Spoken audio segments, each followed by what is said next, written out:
अगर ये क्यूरीज नहीं समझोगे तो प्रॉब्लम होगी। एक्सरसाइज 6.3 से related all possible queries, MCQ, short question आज हम डिस्कस करते हैं और उसके बाद हम इसके लॉन्ग क्वेश्चन भी डिस्कस करेंगे। तो पहली क्यूरीज क्या हो सकती है? Impossible triangle mystery. Impossible triangle mystery, आपको याद है cos square theta plus sine square theta किसके इक्वल होता है? 1 के। तो साइन थीटा अगर मैं बोलूं कि 2/3 रखें और कॉस थीटा 3/4, तो क्या पैथागोरस थ्योरम सेटिस्फाई होती है? कैसे होती है, क्यों होती है, वो हम डिस्कस करेंगे। अब इससे रिलेटेड मजीद क्यूरीज हो सकती हैं, चैलेंजेस हो सकते हैं। वो क्या? अगर पैथागोरस थ्योरम काम नहीं कर रही तो क्या गलती हो सकती है, वो हम डिस्कस करेंगे। क्या ट्रिग्नोमेट्रिक रेशियो हमेशा किसी ट्राइंगल से एसोसिएटेड होती है? कैसे होती है, वो हम डिस्कस करेंगे। अब दूसरी क्यूरीज क्या हो सकती है भाई? The hidden quadrant trap. अगर tan थीटा आपके पास 1/2 दिया हो तो हम क्या कर सकते हैं? cos थीटा और sin थीटा फाइंड कर सकते हैं। लेकिन यहाँ पे एक ट्विस्ट हो सकता है। वो क्या? tan थीटा दिया हो तो थीटा किस क्वाड्रेंट में हो सकता है? क्या tan थीटा का सेम वैल्यू किसी और क्वाड्रेंट में हो सकता है? ये हम डिस्कस करेंगे। अगर थीटा फर्स्ट क्वाड्रेंट में है तो सीकन थीटा पॉजिटिव होगा या नेगेटिव, ये हम डिस्कस करेंगे। नेक्स्ट क्वेरी हमारे पास क्या है? घूस्ट एंगल। मान लो आपके पास cot थीटा जो है √3/2 है, तो लेकिन किसी ने tan थीटा कैलकुलेट किया और आंसर क्या आया? डिफरेंट आ गया। तो हमें चैलेंजेस क्या हो सकते हैं, वो किस तरह से क्वेश्चन आपसे पूछ सकता है? क्या ये पॉसिबल है कि tan थीटा √3/2 लें तो अगर दूसरा कोई कैलकुलेट करे तो आंसर डिफरेंट आ जाए? तो क्या ये मुमकिन है? अगर है तो कैसे है? और दूसरा मैंने क्या लिखा है? cot थीटा और tan थीटा का रिलेशन क्या है, ये हम पढ़ते हैं। मैं हर क्यूरीज को हर क्वेश्चन के साथ ऐड करता जाऊंगा, आप क्वेश्चन भी साथ समझे और साथ साथ वो क्यूरीज भी मैं सॉल्व करता जाऊंगा। तो लेक्चर मुकम्मल तौर पर सुने ताकि आपके सारे कंसेप्ट सारी।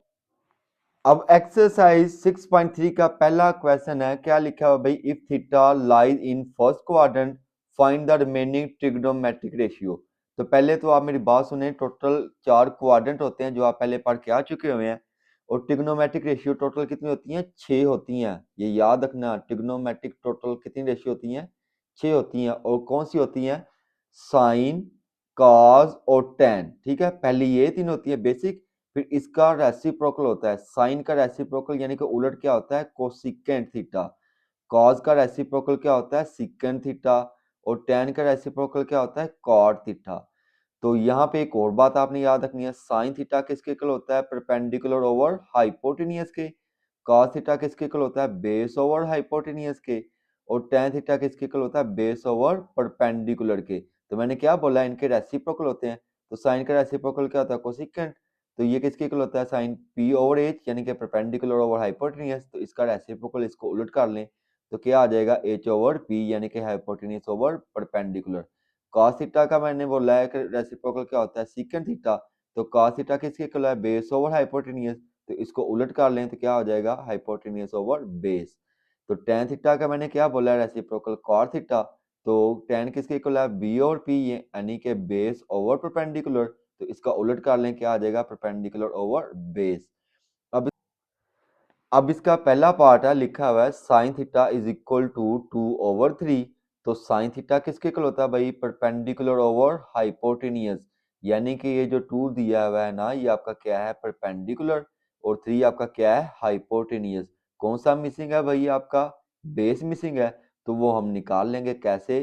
पैथागोरस थ्योरम से। तो वो किसके इक्वल होता है? Hypotenuse square is equal to base square plus perpendicular square. तो हाइपोटेनियस आपके पास क्या है? 3, उसकी वैल्यू लिख दी। बेस हमारे पास नहीं है तो ऐसे ही आ गया बेस स्क्वायर। परपेंडिकुलर हमारे पास क्या है भाई?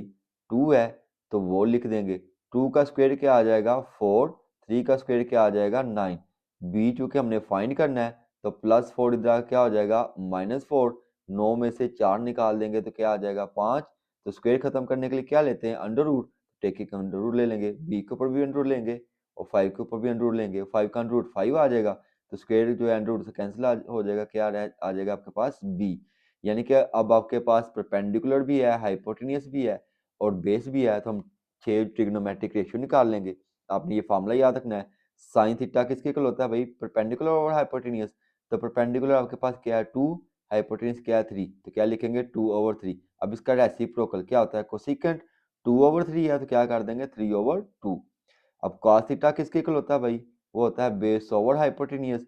तो बेस आपके पास क्या है √5, हाइपोटेनियस आपके पास क्या है 3, तो क्या लिखेंगे √5/3। अब cos का रेसिप्रोकल क्या होता है सीकेंट थीटा, तो वो हम क्या करेंगे इसका उलट कर देंगे, √5/3 है तो क्या लिख देंगे 3/5। तो tan किसके इक्वल होता है भाई, tan होता है बेस ओवर परपेंडिकुलर। तो बेस हमारे पास क्या है √5 और परपेंडिकुलर हमारे पास क्या है 2, तो क्या लिख देंगे √5/2। तो tan का रेसिप्रोकल क्या होता है cot थीटा, तो ये √5/2 है तो क्या लिख देंगे 2/5। अब हम गूस्ट एंगल का सॉल्यूशन देखते हैं। तो पहले हम देखेंगे रिलेशन किसका, cot और tan का। cot theta is equal to होता है 1/tan थीटा के। तो cot थीटा हमने क्या लिया था √3/2, तो इसका रेसिप्रोकल कर लें क्या आ जाएगा 2/3। यही आंसर आना चाहिए। अगर इसके अलावा आपका आंसर आए तो क्या गलती हो सकती है कि आपने क्वाड्रेंट जो है वो गलत ले लिया है। तो कंक्लूजन क्या निकला, ट्रिग्नोमेट्रिक में रेसिप्रोकल रिलेशन केयरफुली यूज करना चाहिए। यानी कि जब आपने उसको रेसिप्रोकल लेना होता है ना तो केयरफुली, यानी कि कॉट का रेसिप्रोकल क्या होता है tan, tan का क्या हो जाएगा कॉट हो जाएगा। इसी तरीके से आपने जो अब रेसिप्रोकल लेने हैं तो बड़ा केयरफुली लेना होगा, ठीक है। अब इसका दूसरा पार्ट है cos theta is equal to 3/2। ठीक है जी, टोटल कितनी होती है रेशियो 6 होती हैं, वो मैंने लिखी हुई है sine cos tan cosecant secant और cot थीटा। तो cos थीटा हमें दिया हुआ ना 3/2, यानी कि cos थीटा होता है बेस ओवर हाइपोटेनियस। तो बेस आपके पास क्या है 3 और हाइपोटेनियस आपके पास क्या है 4। तो बेस भी लिख लिया और हाइपोटेनियस भी लिख लिया। तो कौन सा मिसिंग है आपके पास परपेंडिकुलर। परपेंडिकुलर कैसे फाइंड करेंगे, hypotenuse square base square plus perpendicular square, यानी कि पाइथागोरस थ्योरम आप अप्लाई करेंगे। तो हाइपोटेनियस क्या है 4, बेस आपके पास क्या है 3 और परपेंडिकुलर आपके पास क्या है भाई वो हमने फाइंड करना है। तो 4 का स्क्वायर क्या आ जाएगा 16, 3 का स्क्वायर क्या आ जाएगा 9। तो पी स्क्वायर हमने फाइंड करना है, 9 इधर क्या हो जाएगा माइनस, 16 में से 9 माइनस कर देंगे तो क्या आ जाएगा 7। तो पी स्क्वायर निकालना है, स्क्वायर खत्म करने के लिए क्या लेते हैं अनरूट, तो p इज इक्वल टू √7। अब आप ट्रिग्नोमेट्रिक रेशियो निकालेंगे तो वो किसके इक्वल होती है, साइन थीटा किसके इक्वल है भाई, परपेंडिकुलर और हाइपोटेनियस। तो परपेंडिकुलर आपने निकाला है √7 और हाइपोटेनियस आपके पास क्या है 4, तो क्या आ जाएगा √7/4। अब हमने इसका रेसिप्रोकल निकालना है, साइन का रेसिप्रोकल क्या होता है कोसेकेंट, यानी कि √7/4 है तो क्या आ जाएगा 4/√7। अब हम cos थीटा निकालेंगे, cos थीटा किसके इक्वल होता है भाई, cos थीटा होता है बेस ओवर हाइपोटेनियस के। तो बेस आपके पास क्या है 3, हाइपोटेनस आपके पास क्या है 4, तो क्या आ जाएगा 3/4। इसका रेसिप्रोकल कर दें तो सीकेंट आ जाएगा, secant theta is equal to 4/3। tan theta निकालेंगे, tan किसके इक्वल होता है परपेंडिकुलर ओवर बेस के। तो परपेंडिकुलर क्या है √7 और बेस हमारे पास क्या है 3 है, तो आंसर क्या आ जाएगा √7/3। तो इसका रेसिप्रोकल कर दें कॉट आ जाएगा, यानी कि 3/√। अब जो पहली क्यूरीज थी वो क्या थी, इम्पॉसिबल ट्राइंगल मिस्ट्री। तो वो क्या लिखा था मैंने, cos square theta plus sine square theta is equal to क्या 1। तो cos की वैल्यू क्या है भाई 3/4 और साइन की वैल्यू क्या ली थी 2/3। अब वैल्यू पुट कर देते हैं, तो 3/4 और साइन की जगह 2/3। 3 का स्क्वायर क्या आ जाएगा 9, 4 का आ जाएगा 16, 2 का आ जाएगा 4, 3 का आ जाएगा 9। अब इन दोनों का क्या ले लेंगे एल्सियम, तो क्या आ जाएगा 81/144। क्योंकि एल्सियम समझाना कोई मुश्किल काम तो नहीं है, आपको पहले से ही आता है। तो ये जो है वो 1 के इक्वल नहीं आई, तो क्या मिस्टेक है, गिवन वैल्यूज जो हैं वो फॉल्स होंगी, ट्रू नहीं है। कंक्लूजन क्या निकला भाई, ये किसी रियल ट्राइंगल के लिए पॉसिबल नहीं है। उसके बाद था हिडन ट्रैप, तो उसका कंक्लूजन क्या था, कोऑर्डिनेट दिया हो तो साइन का पता लग सकता है। नेक्स्ट पार्ट नंबर 4 है, लिखा हुआ secant theta is equal to 3। अब इसके बटे के नीचे कुछ नहीं लिखा हुआ, इट मींस इसके नीचे क्या है 1। जिसके नीचे कुछ नहीं होता उसके नीचे क्या होता है 1 होता है, और जिसका कोई नहीं होता उसका कौन होता है, अल्लाह होता है। तो secant theta is equal to hypotenuse over base होता है। कैसे होता है भाई, cos थीटा किसके इक्वल होता है बेस ओवर हाइपोटेनियस, तो सीकेंट उसका रेसिप्रोकल होता है, यानी कि h/b हो जाएगा, h/b। तो 3 हमारे पास क्या हो जाएगा हाइपोटेनियस, तो 1 आपके पास क्या हो जाएगा बेस, चूंकि h ऊपर है b नीचे है, ठीक है जी। तो अब हमने निकालना क्या है परपेंडिकुलर, तो लिखेंगे पाइथागोरस थ्योरम, वो किसके इक्वल होता है hypotenuse square is equal to base square plus perpendicular square. तो हाइपोटेनियस में आपके पास क्या है 3, तो वो लिखेंगे। तो बेस आपके पास क्या है 1, तो वो लिखेंगे प्लस p। 1 का स्क्वायर क्या आ जाएगा 1, 3 का स्क्वायर क्या आ जाएगा 9, ठीक है। प्लस 1 इधर क्या हो जाएगा -1, 9 - 1 क्या हो जाएगा 8। अब स्क्वायर खत्म करना है p के ऊपर स्क्वायर है ना, स्क्वायर खत्म करने के लिए क्या लेते हैं अंडर लेते हैं, तो मैंने अंडर ले लिया √8। अब अंडर के अंदर जो वैल्यू है वो प्राइम नंबर नहीं है, तो कोशिश यही करनी होती है कि अंडर के अंदर वैल्यू क्या हो प्राइम नंबर हो। तो वो कैसे करेंगे, 8 को आप कर लेंगे डिवाइड, तो 2 4 जार 8, 2 2 जार 4, 2 1 जार 2, तो 2 की कितनी पावर आ गई 3। तो हम क्या लिखेंगे 2 स्क्वायर मल्टीप्लाई बाय 2, तो स्क्वायर अंडर के साथ क्या हो जाएगा कैंसिल और ये 2 आ जाएगा बाहर। तो क्या लिखेंगे 2 अंडर 2, यानी कि p आपके पास आ गया 2 अंडर 2 आ गया। अब बाकी 6 ट्रिग्नोमेट्रिक रेशियो निकालेंगे।